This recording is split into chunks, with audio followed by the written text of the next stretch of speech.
Good morning friends, once again you are welcome in today's sermon.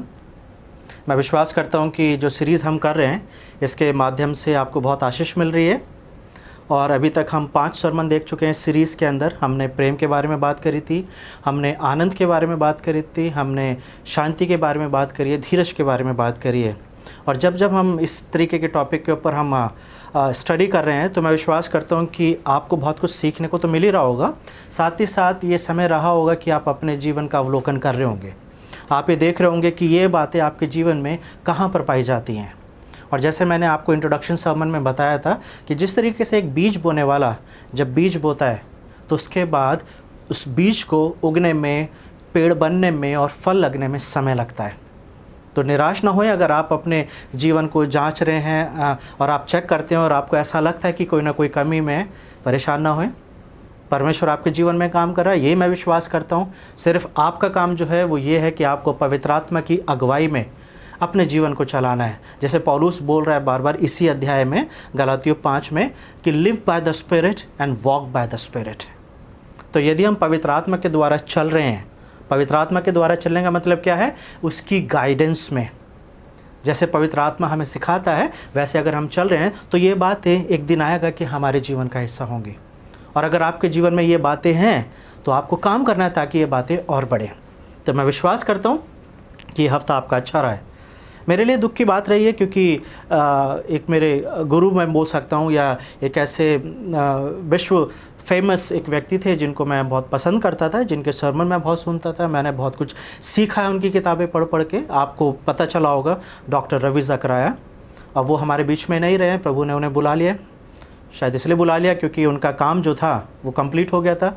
जितनी ministry परमेश्वर ने उनके लिए रखी थी वो मिनिस्ट्री उन्होंने बहुत अच्छे से करी है। हज़ारों लाखों लोग उनके मिनिस्ट्री के द्वारा, उनके टीचिंग और प्रीचिंग के द्वारा प्रभु में आए हैं। तो प्रभु के बहुत अच्छे दास थे। और मेरा ये सौभाग्य रहा है कि मैं और मेरी पत्नी, हमने इंडिया में उनकी ऑर्गेनाइजेशन के साथ काम करा। उनको हमने व्यक्तिगत रूप से देखा है, बातचीत करी है।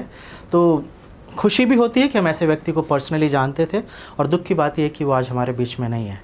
लेकिन जैसे बाइबल हमें सिखाती है कि हम सबके पास एक आशा है कि एक समय आएगा जब हम उठा लिए जाएंगे तो फिर से अपने प्रियजनों से, खासतौर से जिन्हें हम पसंद करते थे, जिन्हें हम जानते थे, जिन्हें हम देखते थे, जिनसे हम बहुत कुछ सीखें, उनसे हम मिलेंगे। तो इसी आशा के साथ आज के वचन में चलते हैं। तो आइए प्रार्थना करें।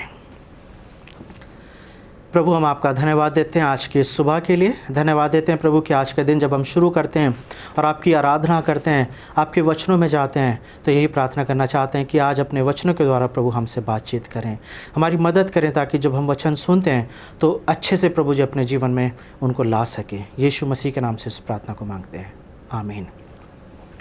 तो चलिए, जैसे कि आप जानते हैं कि हम एक सीरीज़ कर रहे हैं और उस सीरीज़ का नाम है फ्रूट ऑफ द स्पिरिट, यानी कि आत्मा का फल।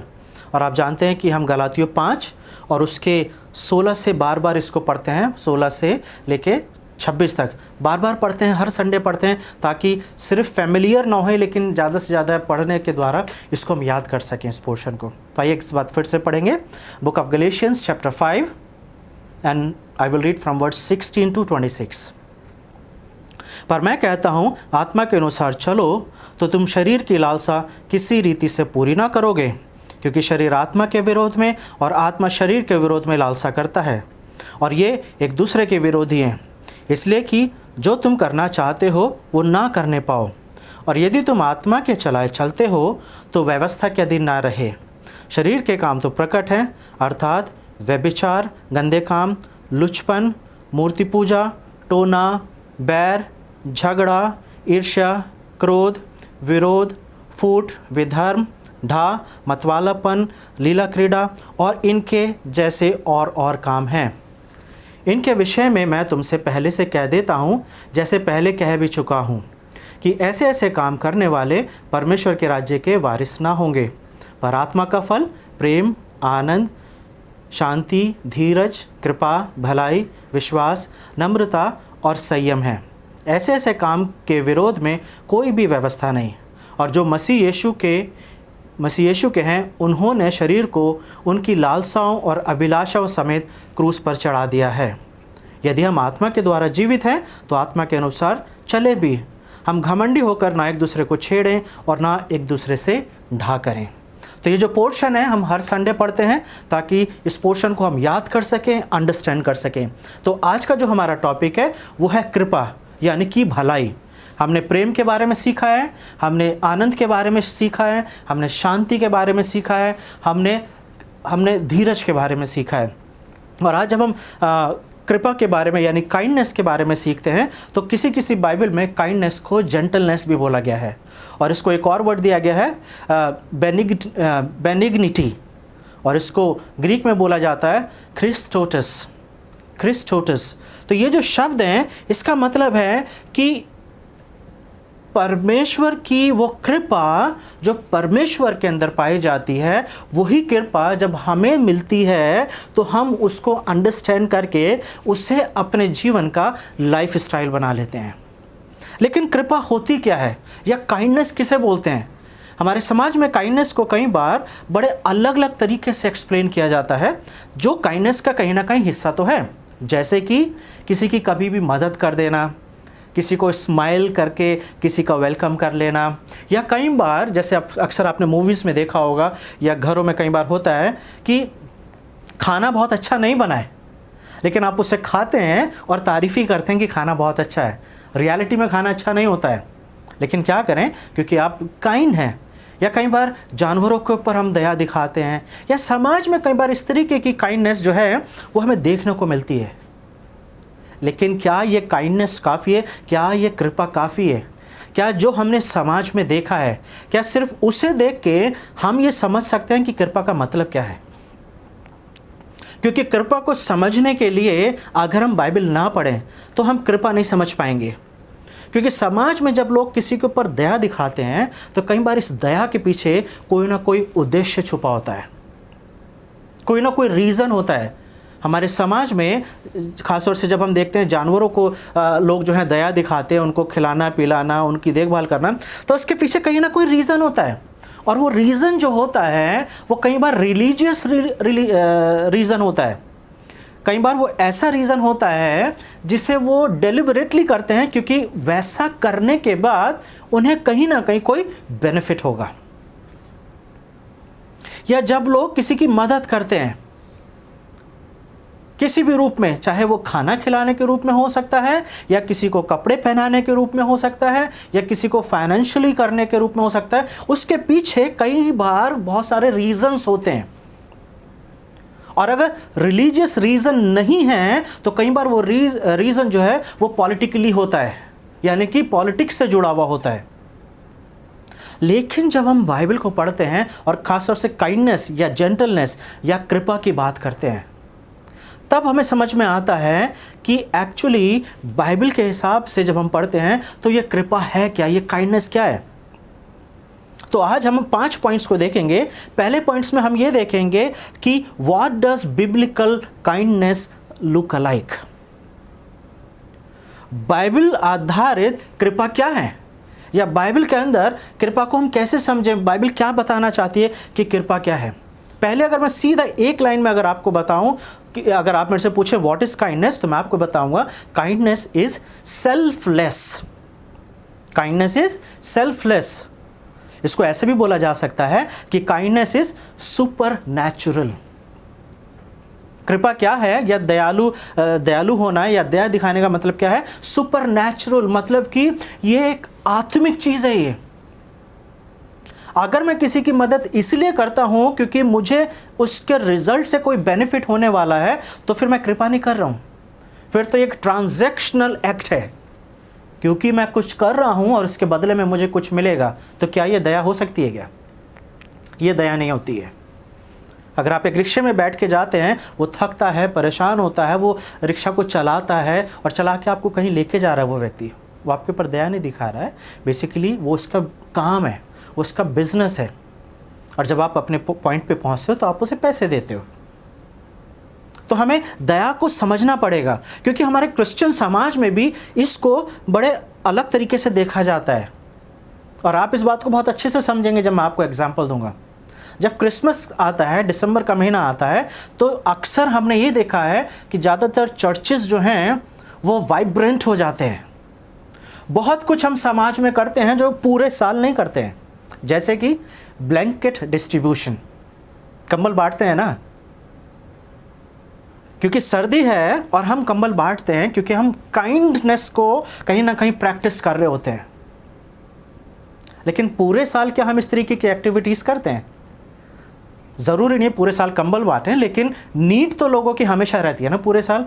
तो फिर दिसंबर में ही क्या ऐसा हो जाता है कि जो चर्चेज़ जो हैं वो कुछ एक्स्ट्रा काम करने लगते हैं, काइंडनेस के एक्ट्स को दिखाने लगते हैं, गिफ्ट्स डिस्ट्रीब्यूट किए जाते हैं, कंबल बांटे जाते हैं, या कुछ ना कुछ ऐसा किया जाता है। लेकिन जैसे ही जनवरी आता है, जनवरी आते आते हम अपने रेजोल्यूशन में उलझ के रह जाते हैं, और फिर वो जो काइंडनेस जो दिसंबर में शुरू हुई थी वो दिसंबर में ही ख़त्म हो जाती है।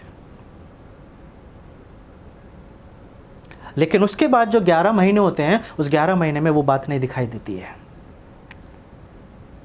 तो ये एक ऐसा पॉइंट है जिसे हम अपने समाज में, अपनी कम्युनिटी में और पूरे संसार में हम इसे देख सकते हैं कि लोग किस तरीके से व्यवहार करते हैं जब काइंडनेस की बात की जाती है।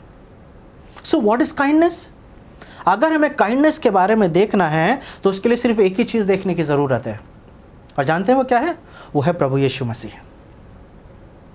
33 साल प्रभु यीशु मसीह पृथ्वी पर रहे और 30 साल के लगभग उन्होंने मिनिस्ट्री शुरू करी थी, अपनी पब्लिक मिनिस्ट्री। तो वो जो 3 साल का टाइम फ्रेम है जहाँ पर यीशु पृथ्वी पर हैं, जहाँ पर यीशु मसीह घूम रहे हैं, लोग उससे बात कर रहे हैं, अपने काम को कर रहे हैं, उस 3 साल में अगर यीशु ने जो काम करा है, अगर उस काम का लेखा लिखना पड़े तो एक ही शब्द आता है दिमाग में, और वो है काइंडनेस।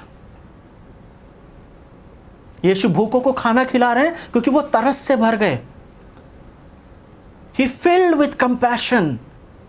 लोग उनके पीछे चलते रहते थे, उन्हें तरस आ जाता थी, दया आ जाती थी जब लोग बीमार होते थे, जब लोग अपनी प्रॉब्लम्स लेकर आते थे कि किसी की बेटी बीमार है, या किसी का बेटा मर गया है, या किसी का भाई मर गया है। Jesus used to fill with compassion. तो एक चीज़ आप देख सकते हैं कि यीशु की 3 साल या 3.5 साल की जो मिनिस्ट्री है, उसके अंदर एक ही चीज़ है जो बार बार दिखाई दे रही है, बार बार दिखाई दे रही है, और वो है काइंडनेस। लेकिन आपको पता है हमारे समाज में एक दिन है जिसे काइंडनेस डे के नाम से जाना जाता है, और वो है 13 नवंबर। 13 नवंबर जो है वो इंटरनेशनली काइंडनेस डे के नाम से मनाया जाता है। यानी कि उस दिन कृपा यानी कि काइंडनेस यानी कि दयालु के दिन को मनाया जाता है। मुझे नहीं पता इस दिन करते क्या क्या है, मुझे नहीं पता ये दिन क्यों मनाया जाता है, मैंने इसके बारे में ज़्यादा नहीं पढ़ा, लेकिन मैं सिर्फ इतने जानता हूँ कि 13 नवंबर जो है वो काइंडनेस डे के नाम से जाना जाता है। इमेजिन कीजिए कि काइंडनेस के लिए हमें एक पर्टिकुलर दिन की ज़रूरत है। क्या सोचते हैं आप? काइंडनेस के लिए सिर्फ एक ही दिन चाहिए, या काइंडनेस हमारा लाइफ स्टाइल होना चाहिए? क्योंकि अगर हम प्रभु यीशु मसीह को देख के चल रहे हैं, जैसे पौलुस कोरिन्थियों में बोल रहा है, दूसरी किताबों में बोल रहा है, imitate me as I imitate Christ. मेरा अनुसरण करो जैसे मैं मसीह का अनुसरण करता हूँ। तो अगर हमारे सामने प्रभु यीशु मसीह हैं, या अगर हम प्रभु यीशु मसीह का अनुसरण कर रहे हैं, तो प्रभु यीशु मसीह का लाइफ स्टाइल क्या था? उनका लाइफ स्टाइल जो था वो काइंडनेस था। काइंडनेस उनकी डेली प्रैक्टिस थी। काइंडनेस क्या है? एक चॉइस है। जब हमें किसी के ऊपर दया दिखानी होती है या किसी के ऊपर कृपा करनी होती है, तो ये एक चुनाव है कि हम करना चाहते हैं या नहीं करना चाहते। और आपको याद होगा कि एक सामरी व्यक्ति की एक स्टोरी सुनाई है, और वो स्टोरी कैसे शुरू हुई थी? वो स्टोरी ऐसे शुरू हुई थी कि जब यीशु अपने चेलों के साथ बैठे हुए और कुछ लोग वहाँ पर हैं, तो किसी ने सवाल पूछा कि मेरा पड़ोसी कौन है? जब यीशु ने बोला love your neighbour as yourself, अपने पड़ोसी से अपने समान प्रेम करो, तो सवाल ये आया कि मेरा पड़ोसी कौन है? Who is my neighbour? और यीशु ने ये बताने के लिए कि मेरा पड़ोसी कौन है, एक इन्होंने स्टोरी सुनाई, एक इलस्ट्रेशन दिया, एक पैराबल दिया। और यहाँ पर पैराबल में बताया जा रहा है कि एक व्यक्ति है जो रास्ते पर जा रहा है, और जब जा रहा है तो रास्ते में गुंडे मिलते हैं, गुंडे उसे लुटेरे उसे मिलते हैं, लुटेरे उसे लूट लेते हैं, उसका सारा सामान उससे छीन लेते हैं, उसे मारते पीटते हैं और उसको अधमरा वहीं पे छोड़ जाते हैं। और फिर वहाँ पर एक याजक आया है, एक लेवी आया है, यानी कि आज के समय से अगर बात करें तो हो सकता है कि आज के समय में हो सकता है कोई पास्टर वहाँ से निकल रहा था, लेकिन उसे देखा और उसे छोड़ के चला गया, दया नहीं दिखाई है। एक दूसरा कोई हो सकता है वो पास्टर या एवेंजलिस्ट, या हो सकता है कोई बिशप होगा आज के समय से अगर मैं बात करूं, लेकिन उसने भी दया नहीं दिखाई। लेकिन फाइनली एक सामरी व्यक्ति आता है, वो उसके ऊपर दया दिखाता है। सो you see the kindness is a choice. दो लोगों ने जो उससे पहले गए, सामरी व्यक्ति से पहले, उन्होंने ये चुनाव करा कि उन्हें उसके ऊपर दया नहीं दिखानी है। लेकिन जब हम प्रभु यीशु मसीह के जीवन के ऊपर देखते हैं, तो जब यीशु मसीह जा रहे थे और 10 कोढ़ियों ने दूर से बोला, हे प्रभु हम पर दया कर। जैसे मैंने बोला, the life of Jesus was the kindness was the lifestyle of Jesus. Yeshu ने बोला जाके अपने आप को याजकों को दिखा दो। यीशु जा रहे थे और एक अंधा व्यक्ति था और वो जोर जोर से चिल्लाने लगा कि हे दाऊद की संतान मुझ पर रहम कर। और यीशु वहीं पर रुक गए और बोला तेरे लिए मैं क्या करूं। एक कोढ़ी यीशु मसीह के पास आता है और वो कहता है मैं जानता हूं तू मुझे ठीक कर सकता है, अगर तू चाहता है तो मुझे ठीक कर दे। तो आप एक चीज देखेंगे, यीशु के लाइफ स्टाइल में काइंडनेस जो है वो उनका लाइफ स्टाइल है। यीशु चाहते हैं कि हम कि वो सब पर अपनी वो कृपा दें, अपनी दयालुता दें। क्या आप ऐसे डिसीजन लेते हैं अपने जीवन में? तो इस स्टोरी से यीशु मसीह ने सबसे पहले क्या सिखाया? यीशु मसीह ने ये बताया, क्योंकि सवाल ये था that who is my neighbour, और यीशु ने इस स्टोरी के माध्यम से ये सिखाया that everyone is your neighbour. हर एक जन तुम्हारा पड़ोसी है। पड़ोसी सिर्फ वही नहीं होते हैं जो हमारे लेफ्ट या राइट में रहते हैं। पड़ोसी वही नहीं है जो हमारे घर के आसपास रहते हैं। पड़ोसी वही नहीं होते हैं जो मेरे अपार्टमेंट में या मेरे सोसाइटी में या मेरे नेबरहुड में रहते हैं। पड़ोसी वो होते हैं जो मेरे आसपास हमेशा रहते हैं। कई बार वो आपकी फैमिली होती है, कई बार वो आपके सिबलिंग्स होते हैं, कई बार वो आपके रिलेटिव्स होते हैं, कई बार वो आपके कलीग्स होते हैं, आपके साथ काम करने वाले, कोई भी हो सकता है। जब यीशु मसीह ने इस सवाल का जवाब दिया, क्योंकि सवाल ये पूछा गया था कि मेरा पड़ोसी कौन है, कई बार हमारी विचारधारा भी यही रहती है कि हम यही जानना चाहते हैं कि मेरा पड़ोसी कौन है। और शायद मैं कई बार ये नहीं सोचता हूं कि मैं किसका पड़ोसी हूं। क्योंकि अगर मुझे काइंडनेस दिखाना है, अगर काइंडनेस की मुझे प्रैक्टिस करनी है, अगर काइंडनेस यानी कि कृपा, दया अगर मेरे जीवन का लाइफ स्टाइल है, तो मुझे ऐसे लोगों को ढूंढने की ज़रूरत है जिनके ऊपर मैं दया दिखाऊं। आज हम लॉकडाउन के समय में हैं, बहुत सारे ऐसे लोग हैं जिन्हें ज़रूरत है। हो सकता है बहुत सारे ऐसे लोग होंगे जिनके पास खाना नहीं है। हो सकता है बहुत सारे ऐसे लोग हैं कि जिनके पास किराया नहीं है देने के लिए, या हो सकता है लोग बीमार हैं। क्या आपने सोचा कि आप किसके पड़ोसी हैं आज? क्योंकि ज़्यादातर समय हमारा यही सोचने में निकल जाता है कि मेरा पड़ोसी कौन है, हु इज़ माई नेबर। और कई बार मैं ज़्यादातर तो मैं ये सोचता ही नहीं हूँ कि मैं किसका पड़ोसी हूँ। कब आखिरी बार आपने एक्स्ट्रा माइल्स जाके किसी की मदद करी थी? कब आखिरी बार आपने सोचा था कि मैं जाके देखूं कि उनके पास खाना है कि नहीं है? कब आपने आखिरी बार जाके सोचा था किसी के बारे में कि लॉकडाउन का समय चल रहा है, जॉब्स नहीं है, तो जिन्हें मैं जानता हूं उन्हें फ़ोन करके पूछूं कि उनके पास खाना है कि नहीं है? क्या उनके पास इतने पैसे हैं कि वो दूध ला सकते हैं, सब्जी ला सकते हैं? क्योंकि काइंडनेस की जब हम बात कर रहे हैं, जब हम इस सरमन को सुन रहे हैं, तो ये आपकी और मेरी जिम्मेदारी है कि हम उनके लिए, दूसरों के लिए कुछ कर सके। Bible teaches us that we have to be friend to the friendless. जिनका कोई दोस्त नहीं है उनका दोस्त बनना काइंडनेस होता है। और जब हम कृपा की बात कर रहे हैं या काइंडनेस की बात कर रहे हैं, कई बार ऐसा होता है कि हम डिसाइड करते हैं कि किसके ऊपर दया दिखानी है या किसके ऊपर नहीं दिखानी है। होता है कि नहीं होता? जब आप सड़क पे जाते हैं, ये हम सबका एक नेचर है कि जब हम जाते हैं, हम हर एक किसी की मदद नहीं करते, हम डिसाइड करते हैं कि हमें किसकी मदद करनी है। कल्पना कीजिए अगर परमेश्वर भी ऐसा करने लगे। परमेश्वर ऐसा सोचे कि आज मुझे सबकी मदद नहीं करनी है, मैं आज 10 लोगों की पर्ची निकालता हूँ और इन 10 लोगों की सिर्फ मैं मदद करूँगा और मैं किसी की मदद नहीं करूँगा। तो क्या सोचते हैं? क्योंकि परमेश्वर किसी का पक्षपात नहीं करता। There is no partiality in God. लेकिन कई बार हमारे नेचर में क्यों है? क्योंकि हम जो हैं, दया करना हमारा लाइफ स्टाइल नहीं है। तो जब हम इस सरमन सुन रहे हैं, जब हम बाइबल पढ़ते हैं, तो बाइबल हमसे क्या एक्सपेक्ट कर रही है? बाइबल ये चाह रही है कि ये हमारा लाइफ स्टाइल बन जाए, ये हमारे जीवन का एक ऐसा हिस्सा बन जाए कि जब मैं सुबह उठता हूं या जब मैं कहीं जाता हूं, जब मैं लोगों से मिलता हूं, तो वो स्वभाव में ही वो काइंडनेस हो। कई बार काइंडनेस, मैं आपको बताऊं, किसी को कुछ देना ही नहीं होता है। काइंडनेस कई बार किसी से प्यार से बात करना होता है। मैं कहीं पे एक जगह पढ़ रहा था और वहाँ पे ऐसे लिखा हुआ था कि एक व्यक्ति था, वो हमेशा चुप रहता था। एक दिन वो जिम जाना उसने शुरू करा, और जब उसने जिम जाना शुरू करा तो काफ़ी दिनों से जिम जा रहा था, वो क्वाइटली जाता था, अपना एक्सरसाइज करके वापस आ जाता था। एक दिन एक व्यक्ति आया, वो उसे हमेशा देखता था कि ये चुपचाप रहता है, अपनी एक्सरसाइज करके चला जाता है। वो व्यक्ति उसके पास गया और उस व्यक्ति ने सिर्फ एक ही सेंटेंस बोला, गुड टू सी यू, आपसे मिलके बहुत अच्छा लगा। उस व्यक्ति ने चुपचाप सुना और वो चला गया, और वो इतना खुश हुआ कि वो दिन उसके लिए बेस्ट डे था, कि किसी ने उसे ये बोला कि आपसे मिलके बहुत अच्छा लगा। दूसरे दिन वो आया, वो एक्साइटेड था, चेहरे पे स्माइल थी, और उस व्यक्ति ने जिसने पहले दिन उसे बोला था कि आपसे मिलके बहुत अच्छा लगा, वो फिर से गया उसके पास और फिर से जाके उसने हाथ मिलाया और उसने फिर से बोला, आज भी मुझे आपसे मिलके बहुत अच्छा लगा।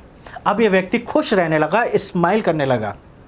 कई सालों के बाद ये दोनों व्यक्ति फिर किसी फंक्शन में मिले, और तब उस व्यक्ति ने, जो हमेशा क्वाइट रहता था, उस व्यक्ति से बोला जिसने उसे बोला था आपसे मिलके बहुत अच्छा लगा, उसने बोला, मुझे कभी किसी ने ये नहीं बोला कि मुझे आपसे मिलके अच्छा लगा, और जब आपने बोला, उस दिन मेरे जीवन में एक आशा आई, उस दिन मेरे जीवन में एक साहस आया, उस दिन मुझे इस बात का एहसास हुआ कि मुझसे मिलके भी लोगों को अच्छा लगता है।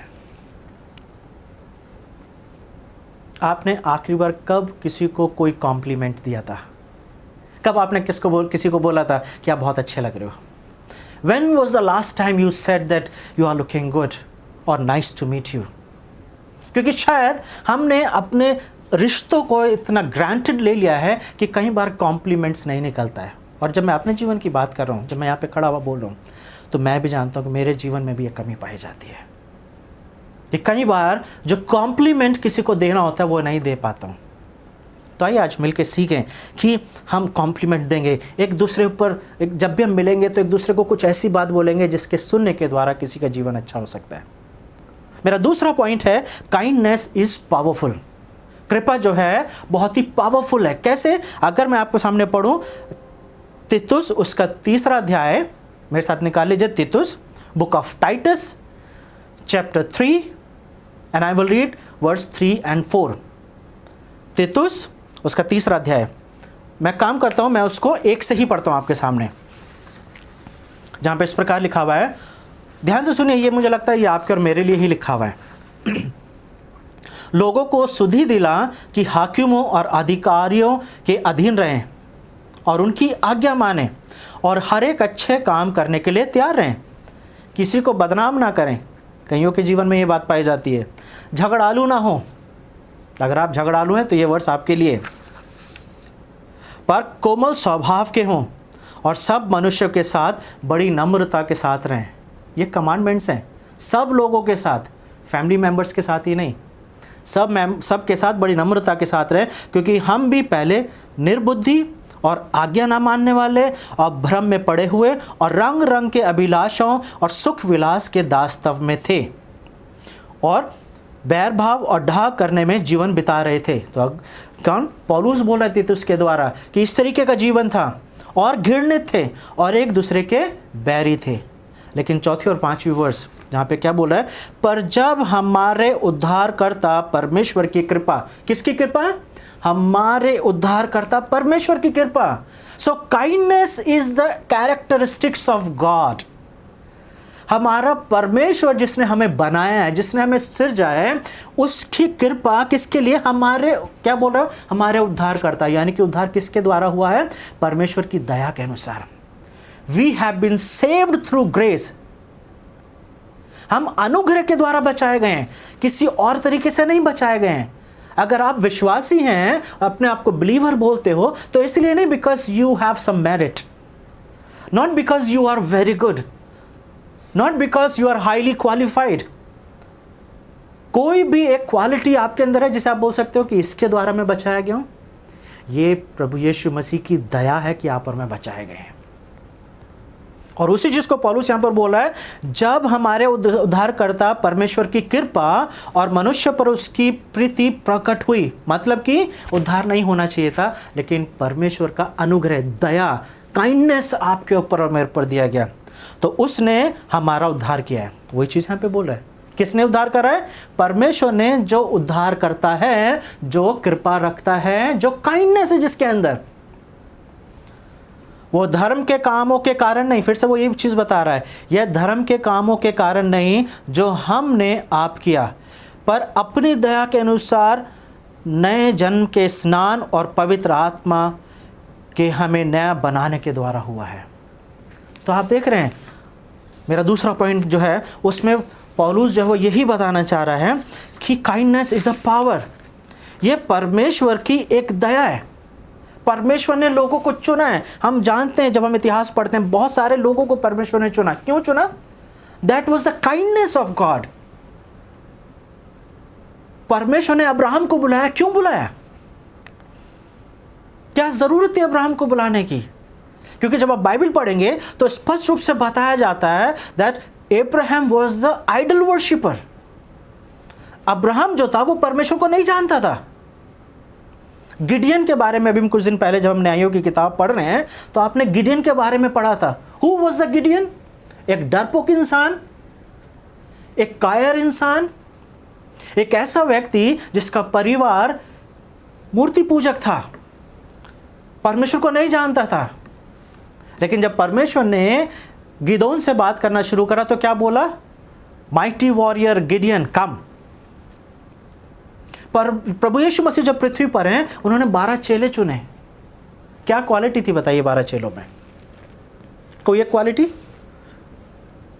That was the kindness of Jesus. ये प्रभु यीशु मसीह की कृपा थी, दया थी कि उन्होंने उन लोगों को चुना जिनकी कोई वैल्यू समाज में नहीं थी।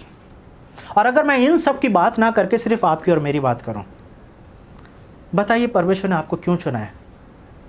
आप जिस समाज में जी रहे थे, जिस परिवार के साथ जी रहे थे, वही जीते रहते ना आप। आपका आज इस बात को दर्शाता है कि प्रभु यीशु मसीह ने आप पर दया दिखाई है, मुझ पे दया दिखाई है। क्योंकि अगर प्रभु यीशु मसीह ने मुझे नहीं चुना होता तो मैं यहां पर थोड़ा ना खड़ा होता, मैं बाइबल हाथ में लेके प्रीचिंग नहीं कर रहा होता, आप यहां पे बैठ के सरमन नहीं सुन रहे होते। लेकिन ये परमेश्वर की एक दया है कि परमेश्वर ने आपको और मुझे चुना है। And this is the power of kindness. क्यों? क्योंकि परमेश्वर ने हम निर्बलों को चुन लिया, जैसे पहला कुरिन्थियों में लिखा हुआ है। ऐसे लोगों को चुन लिया है जिनकी कोई वैल्यू नहीं थी समाज में। ऐसे लोगों को चुन लिया है जिनको जिसको लोग जानते नहीं थे, जिसके बारे में लोग कोई बात करना पसंद नहीं करते थे। But that was the kindness of God. परमेश्वर जब हमसे प्यार करते हैं तो वो हम पे तरस खाते हैं, और जब परमेश्वर हमसे तरस खाते हैं तब परमेश्वर हमें बड़े काम के लिए चुनते हैं। दूसरा मेरा पॉइंट जो है, kindness is stronger then death. Kindness is stronger then death. मृत्यु से भी ज्यादा पावरफुल जो है वो क्या है? कृपा है, दयालु है। कृपा जो है वो मृत्यु से भी ज्यादा पावरफुल है। कुछ दिन पहले एक मूवी आई थी, मुझे उसका नाम नहीं पता है, जहाँ पे डॉक्टर ग्राहम स्टेन के बारे में मूवी जो बनाई गई है, उस मूवी को आपने देखा होगा। ग्राहम स्टेन एक ऑस्ट्रेलियन मिशनरी जो इंडिया में आए थे, और जब वो इंडिया में आए थे तो वो उन्होंने काफ़ी लंबे समय तक मिनिस्ट्री करी इंडिया में आके। लेकिन कुछ हुआ उनके साथ, एक ऐसी घटना घटी जिस घटना ने पूरे संसार को हिला दिया था। 23 जनवरी की रात को 1999 में, 23 जनवरी की रात को जब मिस्टर ग्राहम स्टेन अपने 2 बेटों के साथ फिलिप उनका बड़ा बेटा था जो 10 साल का था, और तिमोथी उनका छोटा बेटा था जो 6 साल का था। यानी कि 10 साल के बेटे और 6 साल के बेटे के साथ वो एक जीप में सो रहे थे, जबकि उन्हें कुछ लोगों ने आके जिंदा जला दिया। 1999 की 23 जनवरी को यह घटना घटी थी, और यह घटना एक ऐसी थी जिसने पूरे संसार को हिला दिया था। जीवित जला दिया गया था, वो सो रहे थे उस जीप के अंदर, और जब जला दिया गया था एक बहुत बड़ा प्रॉब्लम क्रिएट हुई थी। लेकिन आप जानते हैं बेस्ट पार्ट क्या है इसका? बेस्ट पार्ट ये है कि जो उनकी पत्नी थी ग्लैडिस स्टेन्स, जब उनसे पूछा गया कि आप क्या एक्शन लेना चाहती हैं, आप क्या करना चाहती हैं, तो आप जानते हैं उनके वर्ड्स क्या थे? मैं उनके वर्ड्स आपको पढ़ के सुनाता हूँ, फिर मैं उसका मतलब बताता हूँ। वहाँ पे लिखा हुआ है, it is far from my mind to punish the persons who were responsible for the death of my husband Graham and my 2 children, but it is my desire and hope that they would repent and be reformed.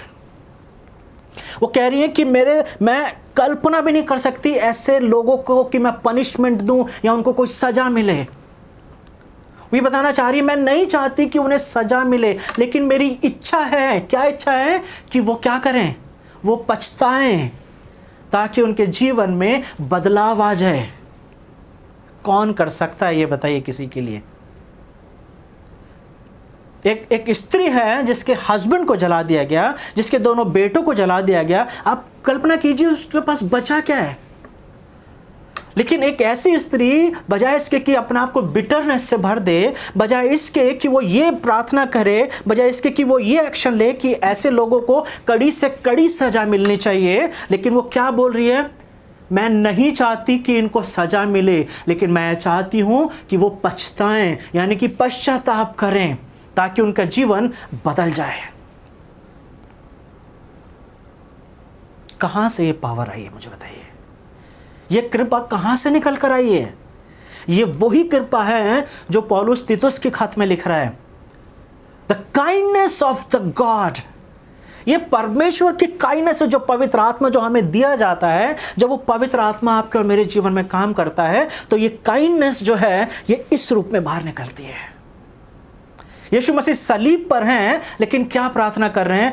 हे मेरे पिता, इन्हें क्षमा कर दे।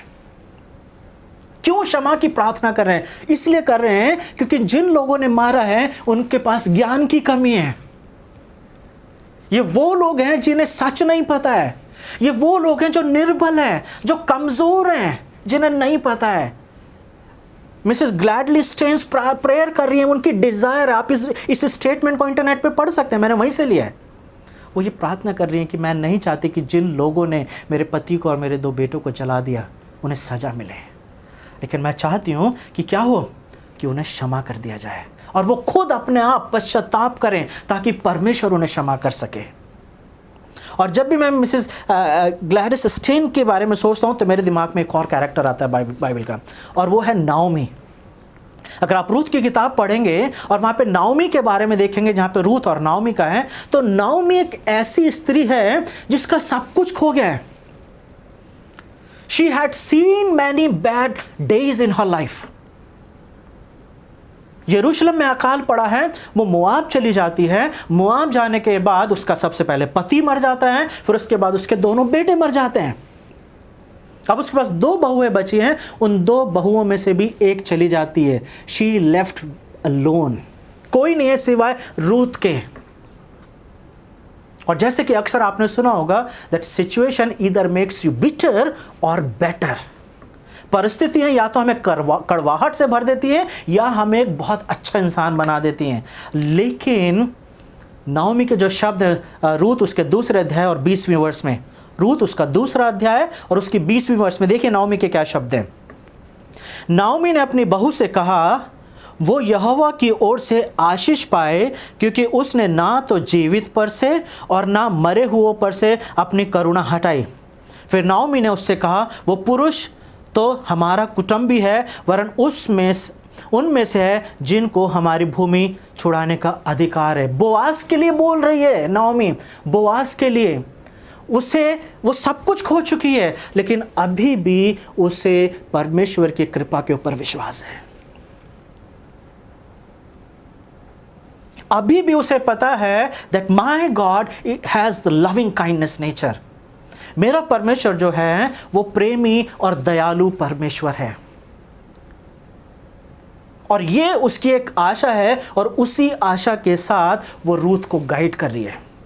जब मैं old testament पढ़ाता हूँ तो मैं सब जगह यही बोलता हूँ कि रूथ की पुस्तक का अगर कोई मेन हीरो है तो वो नाओमी है, क्योंकि नाओमी जो है वो एक प्लॉट क्रिएट कर रही है। नाओमी है जो गाइड कर रही है रूथ को क्या करना है। And you see the woman who has lost everything like a Gladys Staines, but still she is guiding Ruth.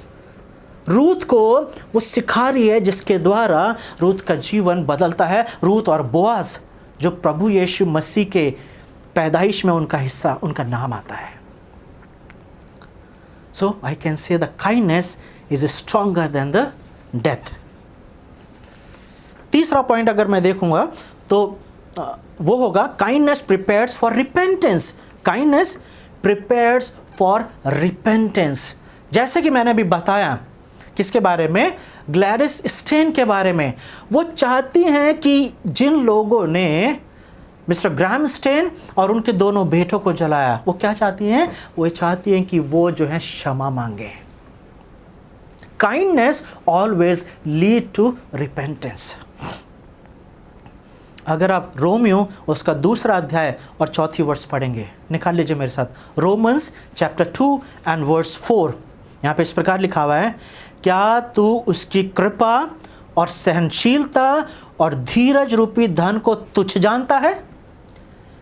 क्या यह नहीं समझता कि परमेश्वर की कृपा तुझे मन फिराव को सिखाती है? This is the kindness of God that leads to repentance. हम पाप करते ही मर नहीं चाहते हैं। यह परमेश्वर की दया है कि परमेश्वर अपनी दया से हमें रिपेंटेंस की तरफ लेके चलते हैं। 2 पतरस 3:9 में भी ये लिखा हुआ है, प्रभु अपनी प्रतिज्ञा के विषय में देर नहीं करता जैसे देर कितने लोग समझते हैं, पर तुम्हारे विषय में धीरज धरता है। He keeps patience for you and me. किस चीज के लिए? और नहीं चाहता कि कोई नाश हो, वरन यह कि सबको मन फिराव का अवसर मिले। So you see, kindness leads to repentance. अगर आप समाज में ऐसे लोगों को देख रहे हैं या अपने जीवन के बारे में देख रहे हैं, so I can give you this is a straight warning. ये बिल्कुल सीधी सीधी एक वार्निंग है आपके लिए, एक चुनौती है आपके लिए। अगर आप कुछ चीज कर रहे हैं जो गलत हो रहा है और अभी तक आपको उसका पनिशमेंट नहीं मिला है, तो शायद उसका रीजन यही है क्योंकि जिस तरीके से रोमियो 2:4 में लिखा हुआ है, परमेश्वर देर नहीं कर रहा है सजा देने के लिए, लेकिन अपनी दया आपके ऊपर बनाए हुए है और मेरे ऊपर बनाए हुए है ताकि हम अपनी गलतियों की माफी मांगे। तो अगर आपको ऐसा लग रहा है कि आपका जीवन बिल्कुल ठीक चलता चला जा रहा है, गलती करने के बाद भी ठीक चलता चला जा रहा है, I can tell you from the Romans 2:4 that God is a loving kind God. वो नहीं चाहता कि आप नाश हो, बल्कि परमेश्वर ये चाहते हैं कि आप पश्चाताप करें, माफ़ी मांगें और परमेश्वर के साथ अपने संबंध को ठीक करें। जब हम जॉन न्यूटन, मुझे पता नहीं कि आपने इस व्यक्ति के बारे में सुना है कि नहीं सुना, ये जॉन न्यूटन वो है जिसने वो गीत लिखा है जो बहुत ज़्यादा हमारे चर्चेस में गाया जाता है, amazing grace, my chains are gone and I have been set free. ये वही जॉन न्यूटन है जिसने गीत लिखा है। लेकिन आप जानते हैं इसकी बैकग्राउंड, आप जानते हैं इसकी टेस्टिमनी। जब ये 7 साल के थे जॉन न्यूटन, इनकी मदर एक्सपायर हो गई और उसके बाद ये अपने पिता के साथ एक बिजनेस में लग गए और ये शिप में रहा करते थे अक्सर, और ये एक बहुत ही अड़ियल और बहुत ही खड़ूस या बहुत ही जंगली टाइप का जीवन बिता रहे थे। इन्हें परमेश्वर से कोई लेने देना नहीं था। He has lost his faith completely,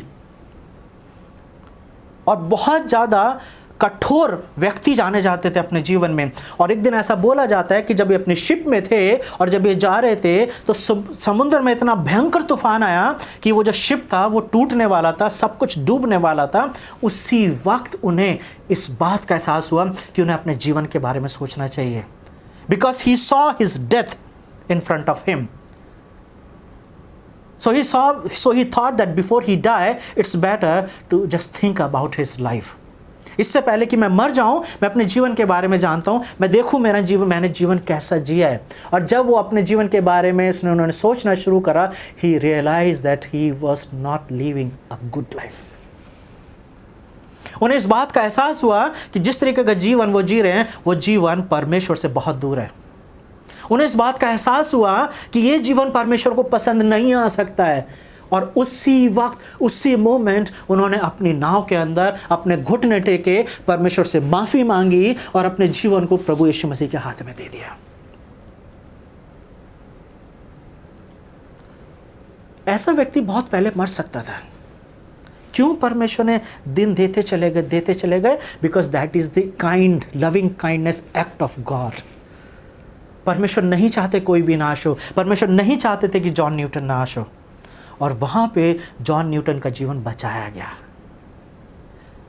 और जब बचाया गया तो वो जो उन्होंने गीत लिखा है, अमेजिंग ग्रेस, ये गीत जो है, ये बेसिकली उनकी पर्सनल टेस्टिमनी है कि वो बता रहे हैं कि मैं कैसा था, मेरा जीवन कैसा था। It was the act of God, it was the kindness of God that today I am alive. क्या आपके जीवन में कभी किसी ने ये कृपा दिखाई है? कोई ऐसा व्यक्ति है जिसके बारे में आप कह सकते हैं कि हाँ, ये वो व्यक्ति है जिसने मेरे जीवन में वो कृपा दिखाई, इस व्यक्ति के द्वारा मेरे जीवन बदल गया है?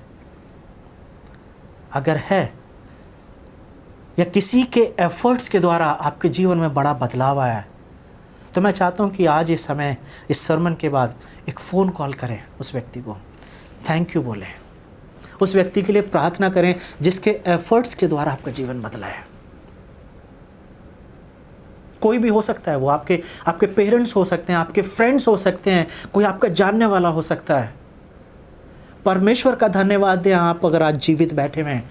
पता नहीं कितने लोग मर रहे हैं, सिर्फ कोरोना वायरस से लोग नहीं मर रहे हैं, कैंसर से लोग मर रहे हैं, एक्सीडेंट से लोग मर रहे हैं, गैस लीक हो जाती है, लोग वहाँ मर जाते हैं, ट्रेन एक्सीडेंट हो जाता है, लोग वहाँ मर रहे हैं। डेथ इज सर्टन,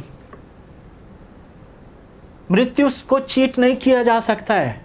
हम लोग अगर जीवित हैं तो इस बात का सबूत है कि ये परमेश्वर का अनुग्रह है। और अगर हम जीवित हैं तो इसका मतलब ये है कि परमेश्वर हमसे कुछ चाहता है।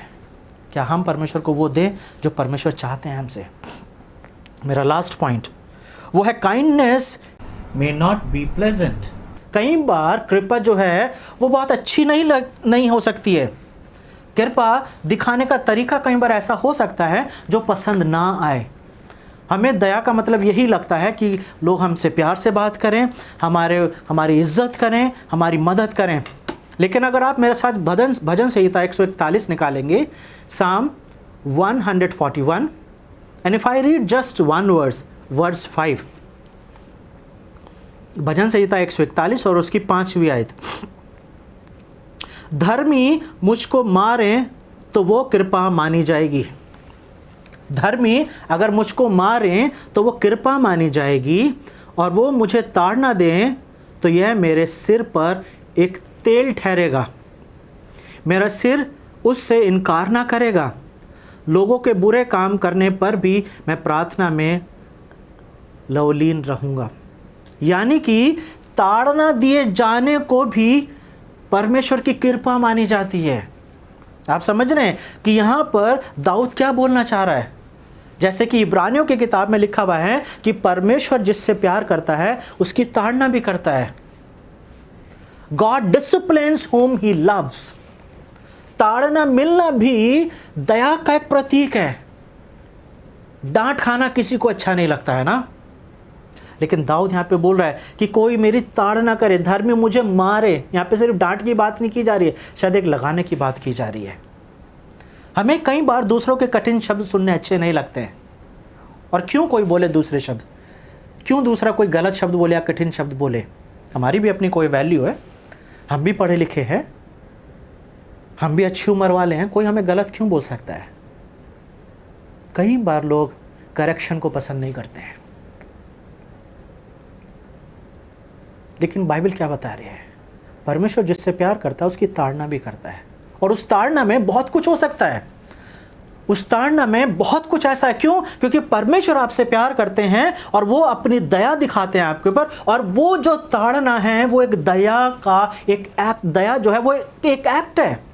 क्योंकि परमेश्वर आपसे प्यार करते हैं और नहीं चाहते कि आप रास्ते से भटक जाएं, तो कई बार परमेश्वर की ताड़ना जो है वो बहुत कठिन हो सकती है।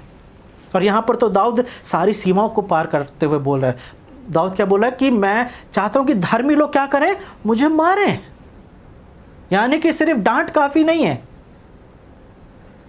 अगर आप ये मेरा वचन सुन रहे हैं तो कल्पना कीजिए कि किसी दिन आपका कोई जो आपका सीनियर हो मिनिस्ट्री में या कोई भी, अगर वो आपको डांटेगा तो क्या आप चुपचाप सुन लेंगे या पलट के जवाब देंगे? क्या आज हमारे समाज में इस तरीके के लोग पाए जाते हैं कि जहाँ पे डिसिप्लिन किए जाने पर लोग चुपचाप सिर्फ सुन लें? क्योंकि अक्सर हमारे समाज में ऐसे लोग हैं कि जब आप उन्हें सिखाएं या उनको करेक्ट करें तो वो बदले में अपनी सफाई के लिए 2 शब्द ज़रूर बोलते हैं, चुप नहीं रहते हैं। क्या आप उस कैटेगरी में हैं या आप चुपचाप सुनेंगे? या परमेश्वर जब ताड़ना दे रहा है या परमेश्वर के लोग, क्योंकि यहाँ पे परमेश्वर की बात नहीं की जा रही है, धर्मी मुझे डांटे यानी कि लोगों की बात की जा रही है। और कई बार यीशु के भी कई बार ऐसे शब्द रहे हैं जो हम देखते हैं, जैसे कि यीशु ने फरीसियों से क्या बोला, ब्रूड ऑफ वाइपर्स, यानी कि सांपों के बच्चों। या जब यूहन्ना बपतिस्मा देने वाला बपतिस्मा दे रहा था और फरीसी लोग आ गए तो वहां पे उसने क्या बोला, हे सांप के बच्चों, तुम्हें किसने बता दिया कि आने वाले कोप से बचो? तो कई बार ये एक ऐसी लैंग्वेज है जिसके बारे में हम हमेशा यही सोचते हैं कि प्रभु यीशु मसीह ऐसे शब्दों का इस्तेमाल क्यों कर रहे हैं या लोग ऐसे शब्दों का इस्तेमाल क्यों कर रहे हैं। लेकिन जब हम भजन संहिता 141 पढ़ते हैं तब हमें ये चीज़ समझ में आती है कि दाऊद ये बोल रहा है कि अच्छा है कि हमें धर्मी जन जो है करेक्ट करें, क्योंकि धर्मी जन से मार खाना या करेक्शन हमारे आनंद की बात होती है, क्योंकि धर्मी जन हमें सही दिशा दिखाते हैं। तो हम आज के सर्मन को यहीं पे ख़त्म करेंगे। और ये जो 5 पॉइंट्स मैंने आपके सामने रखे हैं, ये वही 5 पॉइंट्स हैं जो पवित्र आत्मा के द्वारा आपके और मेरे जीवन में काम किए जाते हैं, तो ये बातें पाई जाती हैं। आइए कि हम अपने जीवन का लाइफ स्टाइल जो है वो कृपा के रूप में बना लें, ताकि जब हम लोग हमें मिलते हैं, चाहे हम उन्हें जानते हैं या नहीं जानते, जब मदद करने की बात आए, दया दिखाने की बात आए, तो हम दया दिखाएं। हम दया करने का चुनाव ऐसे करें कि जो भी हमारे सामने आएगा, क्योंकि अगर आप ऐसों की दया करते हैं जिसे आप जानते हैं तो कोई बड़ा काम नहीं कर रहे हैं, या ऐसे की मदद कर रहे हैं जो बदले में आपकी मदद करेगा जब कभी ना कभी ज़रूरत पड़ेगी, तो क्या ये दया मानी जाएगी? ये दया नहीं मानी जाएगी। दया वो है कि जब कोई व्यक्ति अपनी मदद करने के लायक ही नहीं है और आप आगे बढ़ के ऐसे व्यक्ति की मदद कर रहे हैं। और मैं आपको एक चीज़ बताऊं, आपने और मैंने इस तरीके की दया बहुत पाई है। हमने मांगा नहीं, लेकिन हो सकता है कि इन दिनों ऐसा हुआ होगा कि आपके घर किसी ने कोई राशन दे दिया हो आके, ऐसा हो सकता है, जबकि आपने मांगा नहीं है, आपको पता भी नहीं है कि किसी व्यक्ति ने प्लान करा और आपको शायद राशन दे दिया होगा। या हो सकता है आपके पास कोई ऐसी मदद पहुंच गई कि जिसके बारे में आप प्रेयर कर रहे थे लेकिन आपको नहीं पता कहां से मदद पहुंच गई। तो मैं आपको ये बताना चाह रहा हूं कि this is the loving kindness act of God, कि किसी न किसी रूप में किसी न किसी के द्वारा आपकी मदद की जा रही है। क्या आप दूसरों की मदद करने के लिए तैयार हैं? हमारा भी हाथ ऐसा होना चाहिए, हमेशा ऐसे की जगह। तो ये मेरा और आपका अगर लाइफ स्टाइल, ये काइंडनेस अगर बनेगा, तो हम इस बात को बोल सकते हैं कि पवित्र आत्मा आपके और मेरे जीवन में काम कर रहा है। क्योंकि आत्मा का फल है, यानी कि वो होली स्पिरिट जो आपके और मेरे जीवन में काम कर रहा है, वो पवित्र आत्मा आ गया है। वो बीज बोया जा चुका है कई साल पहले, लेकिन क्या वो बीज जो है धीरे धीरे बढ़ रहा है कि नहीं बढ़ रहा है? क्या वो फल, क्या वो पेड़ के रूप में आ रहा है? क्या उसमें नए पत्ते आ रहे हैं? क्या उसमें प्रेम दिखाई दे रहा है? क्या उसमें आनंद दिखाई दे रहा है? क्या उसमें शांति दिखाई दे रही है? क्या उसमें धीरज दिखाई दे रहा है? क्या उसमें काइंडनेस दिखाई दे रही है, कृपा दिखाई दे रही है? अगर हमें किसी के जीवन से काइंडनेस के बारे में सीखना है तो मैं आपको बता सकता हूँ, प्रभु यीशु मसीह से बढ़कर और कोई नहीं है। प्रभु यीशु मसीह से बढ़कर और कोई नहीं है, क्योंकि कोई भी प्रभु यीशु मसीह के पास आया है तो वो खाली हाथ नहीं गया। प्रभु यीशु मसीह ने सबकी मदद करी और एक समय आया कि पूरे संसार के लिए अपनी जान दे दी ताकि आप और मैं बचाया जा सके। ये जो हमें अनंत जीवन मिला है ना, जिसके लिए हम बोलते हैं कि we are the children of God, हम इसलिए अपने आप को परमेश्वर के बच्चे बोलते हैं क्योंकि ये परमेश्वर की दया है कि परमेश्वर ने आपको और मुझे चुना है। ये परमेश्वर की दया है कि प्रभु यीशु मसीह आपके और मेरे लिए दिए गए हैं। तो जिस तरीके से हमारे पर दया की गई है, आइए परमेश्वर की दया में एंजॉय करें, अपनी लाइफ को परमेश्वर की दया में बिताएं और साथ ही साथ जिन लोगों को दया की जरूरत है वहां पर हम कभी भी अपने आप को पीछे ना रखें, बल्कि बढ़ चढ़कर दूसरों की मदद करें। आइए हम प्रार्थना करें। प्रभु, हम आपका धन्यवाद देते हैं आज के इस वचन के लिए। धन्यवाद देते हैं प्रभु, आज अपने वचन के द्वारा हमसे बातचीत करी। धन्यवाद देते हैं उस कृपा के लिए, उस काइंडनेस के लिए जिसके बारे में हमने सीखा। प्रभु, हम यही चाहते हैं कि हमें वो कान दे प्रभु, ताकि हम पवित्र आत्मा की आवाज़ को सुन के अपने जीवन को बिता सकें, ताकि ये काइंडनेस जो है प्रभु, ये कृपा जो है, ये हमारे जीवन का हिस्सा बन सके, हमारा लाइफ स्टाइल बन सके प्रभु, ताकि जब भी कोई व्यक्ति हमारे सामने आए हम दया करने से ना चूकें। धन्यवाद देते हैं इस वचन के लिए। यीशु मसीह के नाम से इस प्रार्थना को मांगते हैं, आमीन।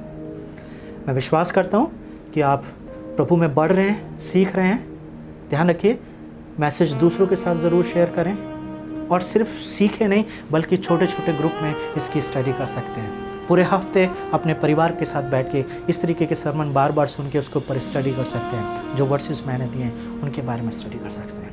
Thank you very much. Be safe and stay at home. God bless you. Thank you. God is so good.